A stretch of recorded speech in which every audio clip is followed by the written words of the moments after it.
우리가 좋은 습관을 가지고 있다는 것은 그만큼 규칙적인 생활을 한다는 것이고, 규칙적인 생활은 성실한 삶을 바탕으로 하는 것입니다. 그리고 그 성실한 삶이라는 것은 우리의 태도의 문제라는 것입니다. 그래서 우리가 어떤 태도를 가지고 살아가는가, 어떤 자세를 가지고 살아가느냐는 우리의 건강한 삶에 직결되는 매우 중요한 요소라는 것입니다. 바로 하나님께서 우리 몸에 이 항상성이라는 이 시스템을 심어주셨기 때문에 그렇습니다.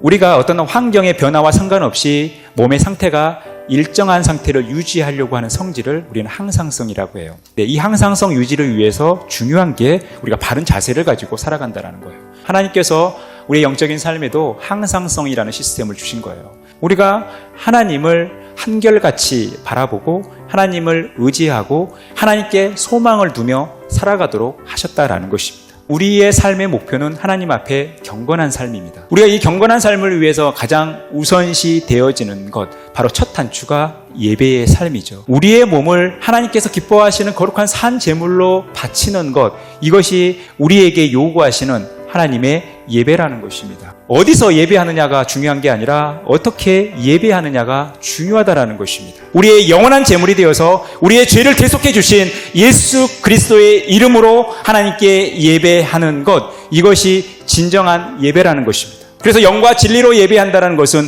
성령과 진리 대신 예수 그리스도를 의지하여 하나님께 예배하는 삶이라는 거예요. 우리가 하나님 앞에 우리의 삶을, 우리의 몸을 하나님께서 기뻐하시는 거룩한 산 제물로 드린다는 것은 우리가 이 세대를 본받지 않고 하나님께서 주신 마음과 생각을 품고 살아간다는 것입니다. 우리가 하나님 앞에서 취해야 할 바른 자세는 바로 이 하나님을 의식하면서 늘 하나님의 마음과 생각을 품고 살아가는 것입니다. 두 번째, 지체의식을 갖는 것입니다. 나와 다른 사람의 이 다양함을 인정하고 그 지체를 소중히 여기고 그 지체의 필요를 따라 나에게 주어진 이 삶들을 온전하게 살아가는 것이 바로 주님 안에서 누리는 지체의식이라는 거예요.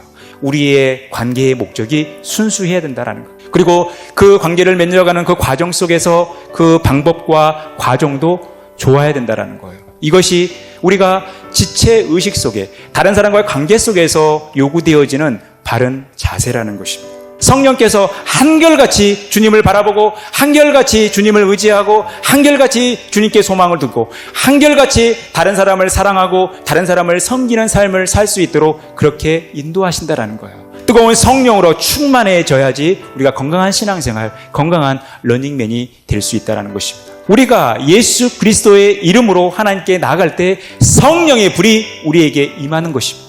성령의 불이 우리에게 임하여 우리가 하나님께서 받으실 요건이 된다는 것입니다. 이것이 우리의 변화된 삶이라는 거예요. 이 변화된 삶을 통해서 다른 사람에게 유익을 주는 삶을 살아가야 된다는 거예요. 우리가 주님께 더 가까이 나아가는 건강한 러닝맨이 되기 위해서 우리에게 필요한 것은 바른 자세입니다. 우리가 늘 성령의 이끌림을 따라 바른 자세를 가지고 건강한 러닝맨이 되어서 하나님께서 기뻐하시는 복된 삶, 하나님께 더 가까이 나가는 복된 인생 다 되어지시기를 간절히 축원합니다.